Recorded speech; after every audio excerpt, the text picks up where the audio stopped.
আগরতলা ইন্দ্রনগরে স্বর্ণের চেন ছিনতাই কাণ্ডে পুলিশের বড় সাফল্য, এক মহিলা সহ গ্রেপ্তার ৩। আগরতলা ইন্দ্রনগর এলাকায় এক মহিলার গলার স্বর্ণের চেন ছিনতাইয়ের ঘটনায় বড়সড় সাফল্য পেল নিউ ক্যাপিটাল কমপ্লেক্স থানার পুলিশ। গত মাসে চাঞ্চল্যকর এই ঘটনার কিনারা করে পুলিশ গতকাল ইন্দ্রনগর কবরখোলা এলাকা থেকে ৩ অভিযুক্তকে গ্রেপ্তার করতে সক্ষম হয়েছে বলে বুধবার সংবাদ মাধ্যমকে জানিয়েছেন পুলিশ আধিকারিক সুব্রত বর্মন। ধৃতদের মধ্যে 2 যুবক এবং একজন মহিলা ছিনতাইবাজ রয়েছে। গত 16 এপ্রিল 2026 আগরতলা ইন্দ্রনগর এলাকায় এক মহিলা পথচারী গলার স্বর্ণের চেন ছিনতাই করে একদল দুষ্কৃতী দ্রুত চম্পট দেয়। ঘটনার পরই ভুক্তভোগী মহিলা নিউ ক্যাপিটাল কমপ্লেক্স থানায় একটি লিখিত অভিযোগ দায়ের করেন। মামলার গুরুত্ব বিচার করে দ্রুত তদন্তে নামে পুলিশ। গোপন সূত্রে প্রাপ্ত তথ্যের ভিত্তিতে এবং ডিজিটাল নজরদারির মাধ্যমে অভিযুক্তদের শনাক্ত করে গতকাল কবরখোলা এলাকায় অভিযান চালানো হয়।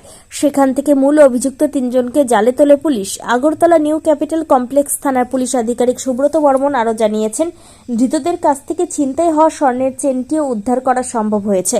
সম্প্রতি আগরতলা শহরে অপরাধমূলক কর্মকাণ্ডে মহিলাদের সম্পৃক্ততা বাড়ছে, যা অত্যন্ত উদ্বেগজনক। ধৃত 3 জনকে আজ আদালতে পেশ করা হয়েছে এবং এই চক্রের সাথে অন্য কেউ জড়িত আছে কিনা তা খতিয়ে দেখতে পুলিশ রিমান্ডের আবেদন জানানো হয়েছে।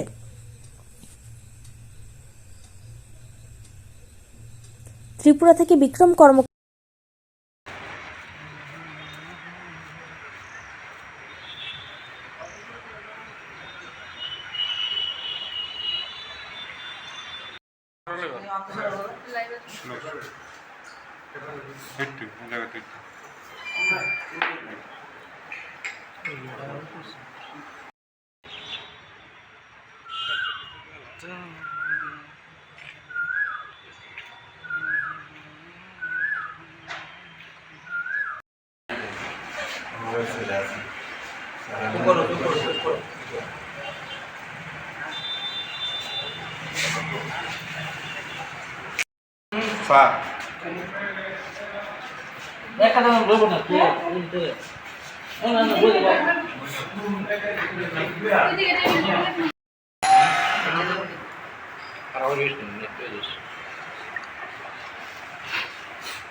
গত 29/4/2026 আমাদের এনসিসি থানার অন্তর্গত ইন্দ্রনগর এজি কলোনিতে বিকেলবেলায় একজন বয়স্ক মহিলা হাঁটছিলেন।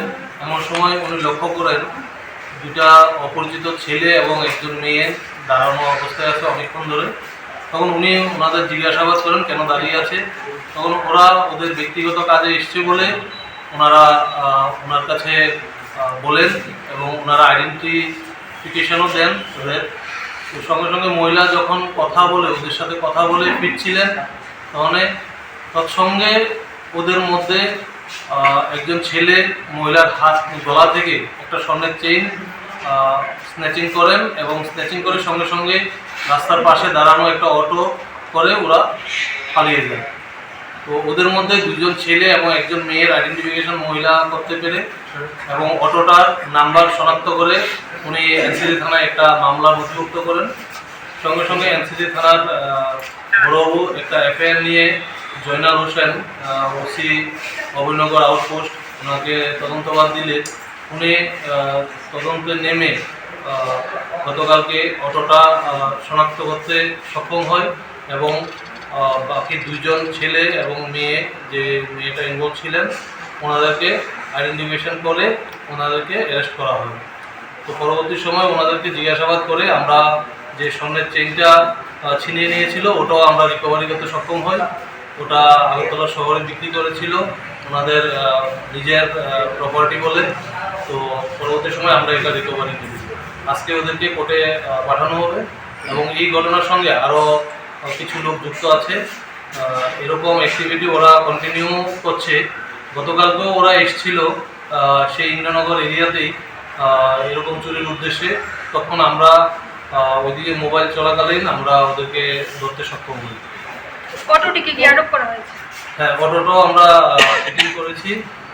বাকি জিজ্ঞাসাবাদে দেখছি অটোটা ইনভলভ আছে কি না, ওটা রাস্তাতে চলাচলের অটো ছিল, ওটা আমরা ইনভেস্টিগেট করি। তারা কি ওটু দিয়ে কি মানে কোনো গ্যাং ট্যাং কাভার করতো না? এরকম স্পেসিফিক এখনো এস্টাবলিশ হয়নি যে ওরা সবসময় অটো ইউজ করে, স্পেসিফিক অটো, কিন্তু ওরা অটো ছাড়াই ছিল, কিন্তু যাওয়ার পথে অটোটা ব্যবহার করেছিল। তাদের নামগুলো তাদের মধ্যে একজনের নাম বাসু চক্রবর্তী, ওর বাড়ি এডিনগর থানার অন্তর্গত।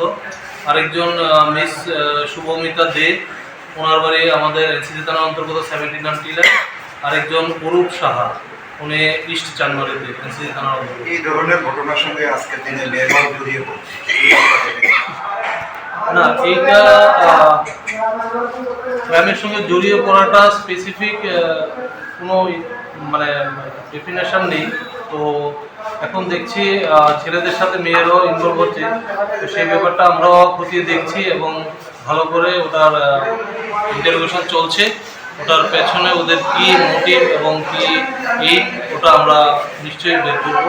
আমরা আগেও এরকম রিকমেন্ড করেছি, তো মাঝখানে অনেকটা কম ছিল, আবার নতুন করেও এরকম একটা ঘটনা হয়, আমরা সক্ষম হয়েছি। তো ফার্দার যাতে এরকম না হয় সেদিকে আমাদের এফোর্ট। তারা কতদিন ধরে